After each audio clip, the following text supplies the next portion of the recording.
for those of you who don't know, 31st of March, Nintendo is executing Mario. That's right. As of the 31st of March, they will be taking Mario out in the front of Nintendo headquarters and swiftly dealing with the plumber who has been their mascot for 35 years.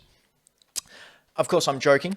They're not really doing that. It's just the end of the 35th anniversary, and that's when Nintendo said that the Mario All-Stars 3D pack will no longer be available. They won't be shipping any more of the handheld Mario 35th anniversaries, and Mario 35 will be taken off the Nintendo Switch Online, the Battle Royale game. So, still don't know why. Besides, mock scarcity? But that doesn't benefit them, does it? Well, it does if it gets people buying their units. Like, I went past some retail stores recently, and all the Mario 3D All-Stars games were on special because they had heaps of them. Really? Yeah. So it just made me think, like, by giving it a time limit, I was listening to a podcast today where one of the hosts said that they were against it. And now that it's getting closer to the 31st, they're going, oh, but do I get it? Like, I mean, I've got these games, but do I get it? It's more of a convenience thing as well, because you don't really get a lot out of the 35th anniversary. It's basically ports coming straight over. Yeah. Like for me, being a collector, I was going to get them anyway. But Do you like Nintendo? Yeah, just a little bit. Just that room in there might.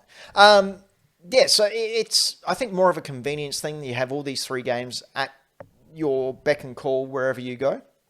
I've got the cart version because I didn't want to fit it on my Switch, and also being a collector, so that sort of thing happens. Do you think that by making it have an expiry date, more people are going to buy it than if they didn't have an expiry date? Well, I think that's their logic. It's a psychological thing? I think they're trying to make a false scarcity type thing to force people to buy it, or the fence sitters to buy it, or people who are afraid of FOMO. Basically, they're relying on FOMO. FOMO? Fear of missing out. Okay, cool. Thank you. So, yeah, I don't know. I don't know what to think about it. Part of me is thinking it's not being, like, they're almost being anti-consumer, and not it's odd. Like, it's just not.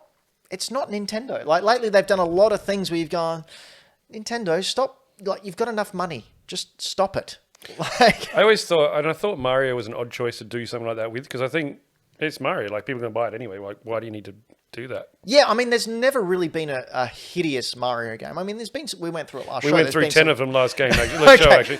Nintendo licensed games. Yeah, there was like 2. Yeah, that are like, they're all pretty playable. Even Mario Brothers 2 is fine. It's a fine game. Probably be a better game if it wasn't a Mario game, truth be told. But yeah, I don't know. It wasn't actually a Mario game. Brayden, for someone who didn't grow up playing these Mario games, what do you think? I have a thing that I've realized recently. It's like come to my attention more recently. I've always thought about it in the back of my mind, but I have put a connection between Nintendo and sneaker companies.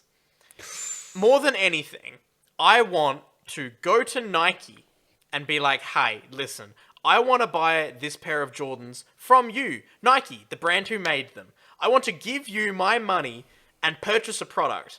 And you won't let me do that because of the scarcity you've created, and I can only buy it from resellers who are charging thousands of dollars for it."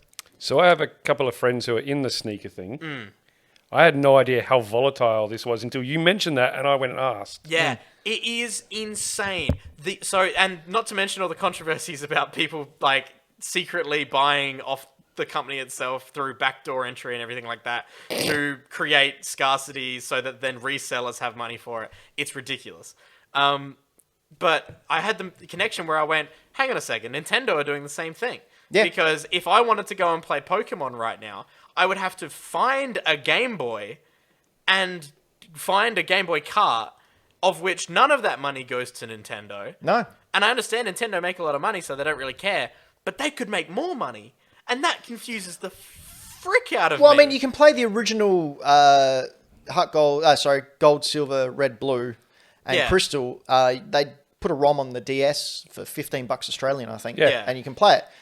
Why wouldn't you do that with the Switch? That's exactly my point. They had Pokemon Snap on the Wii. Like, I boot up my Wii now. You should see all the games I've got on there because all I did was download all the ROMs of all the games that I like to play in one convenient spot. And they haven't done that on the Switch. The fact that I can't on the Switch, like, I don't care if they charge $50 a pop for them. People would buy it. Pokemon, absolutely. People would buy it hands down. It would not matter. You make it digital only, no one would care. They would still pay the money, and because I would play Pokemon games like from the start if they were available, but they're just not. You can walk into an EB Games today and get gold, silver, and I think is it crystal Yep. for $13 as a digital code Yep. God damn. to play on your 3DS Yep. Yeah. I've got them all on or mine your in the shop. 2DS. Yep. But again, not on the Switch. No, but why? That's what I'm saying. Like, why would you not? It's obviously doable. Like, and all these Mario 3D All Stars, they are all just it's just ROMs. Like, it's proven that it's all ROMs. Okay. My next question is, like, obviously Nintendo have got this manufactured scarcity. Is it better than actual scarcity? For example, the PlayStation 5, because there's people out there, hi Dan, who still don't have a PlayStation 5 or a Series X. Is that better?